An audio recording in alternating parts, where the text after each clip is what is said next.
Cuban Missile Crisis, on the brink of nuclear war. Good evening, my fellow citizens.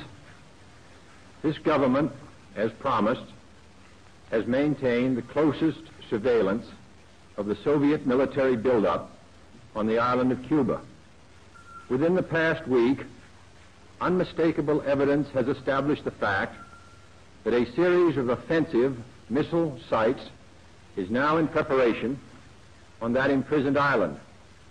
The three world leaders participating in this event were John F. Kennedy of the United States, Nikita Khrushchev of the Soviet Union, and Fidel Castro of Cuba.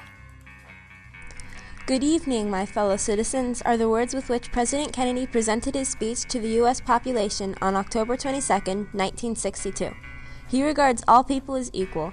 Communism is an economic system with a complete equality for all citizens, and everyone owns all property. Privately owned property and earned riches are fictitious in this system.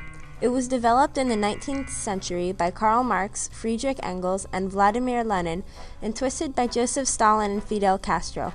Communism ideally regards all people as completely equal, but it came to the point where, to quote George Orwell, some animals are equaler than others. A democratic government also regards people as equal, but they still have a right to own personal property and decide some government leaders.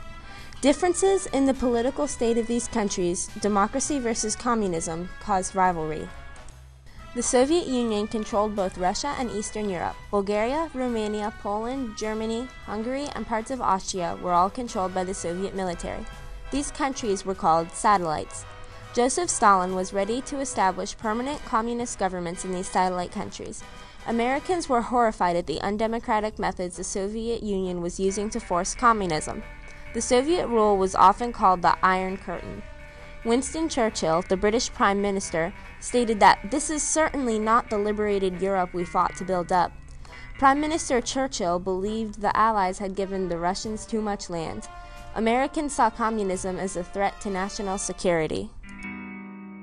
President Kennedy and Nikita Khrushchev did not have a good relationship. When they met for a summit meeting in Vienna in June 1961, Khrushchev had treated Kennedy like a little boy. Khrushchev spoke of nuclear weapons and war lightly. Kennedy thought of Khrushchev as a liar and said that he behaved like an immoral gangster. President Kennedy and Premier Khrushchev would have been hard-pressed to become political allies. Kennedy believed he had to stop communism and let every nation know that we will pay any price to ensure the survival and success of liberty. He excludes communism from liberty.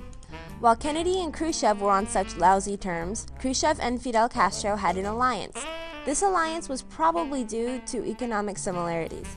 While at first Fidel Castro was not communist, on December 2, 1961, he declared, "I shall be a Marx-Leninist until the last day of my life." Marx-Leninist is synonymous with communist. In the spring of 1962, Castro persuaded Khrushchev that America invading Cuba was inevitable, giving Khrushchev reason to place missiles on Cuba. Around April and May of 1962, Premier Khrushchev got the dangerous idea of placing nuclear missiles in Cuba. Fidel Castro wanted to protect Cuba since the failed Bay of Pigs invasion and grasped this as an opportunity. During the summer, the Soviet Union began placing missiles. On October 15, 1962, reconnaissance photographs discovered the buildup of Soviet missiles. President Kennedy was told the next day, October 16th, of this missile buildup. He created XCOM, a group of his 12 most important advisors, to handle the Cuban Missile Crisis, and after 7 days of debate decided on a naval quarantine of Cuba. On October 22, 1962, President Kennedy announced his plan of the naval blockade and stated that any nuclear missile launched from Cuba was considered an attack on the USA by the Soviet Union. He demanded that the Soviets remove their weapons and ordered U-2 reconnaissance missions every 2 hours. The naval quarantine of Cuba went into effect on October 24th, and the next day the tanker Bucharest was allowed because it contained no weapons, but many other Soviet ships en route to Cuba turned and headed back to their home ports. On October 26, 1962, XCOM received a letter from Premier Khrushchev stating that he would remove the nuclear missiles from Cuba if the USA would not invade Cuba. On October 27th, a U-2 was shot down over Cuba. XCOM got a second letter from Premier Khrushchev demanding removal of U.S. missiles in Turkey for the removal of Soviet missiles in Cuba. General Robert Kennedy suggested ignoring the second letter. He contacted Soviet Ambassador Anatoly Dobrinin and told him the USA agreed with the first letter's terms. On October 28th, Premier Nikita Khrushchev said he would remove the missiles, trusting the USA not to invade Cuba.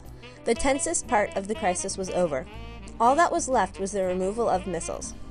November 2nd was the date the dismantling of the missiles began. Between November 5th and November 9th, 8 Soviet ships left. By December 6th, all of the Soviet weapons were cleared, and Soviet ships had left.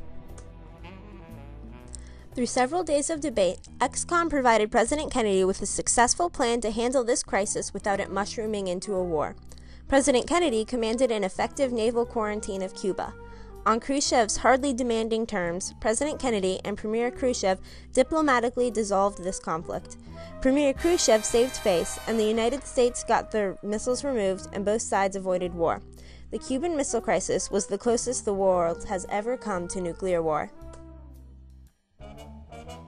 There were several consequences of the Cuban Missile Crisis. One immediate consequence was the secret removal of U.S. missiles in Turkey. The Test Ban Treaty was signed to prevent nuclear testing. It was signed by the United States and Soviet Union in the August of 1963. Prisoners captured during the Bay of Pigs invasion were released in exchange for millions of dollars worth of food, medicine, drugs, and cash. China and the Soviet Union became farther apart. The United States was now fairly certain the USSR would not stage a war over another country, and this could have contributed to helping the attempt to overthrow some socialist governments. Now, only one leader who was involved in the Cuban Missile Crisis is still alive. Out of John F. Kennedy, Nikita Khrushchev, and Fidel Castro, the only one still alive is Fidel Castro. He had once told Khrushchev during the crisis, if in the event of an American attack, that would be the time to think about liquidating such a danger forever through a legal right of self-defense. When asked recently if he thought it would have been worth it, he had responded, after I've seen what I've seen and knowing what I know now, it wasn't worth it at all.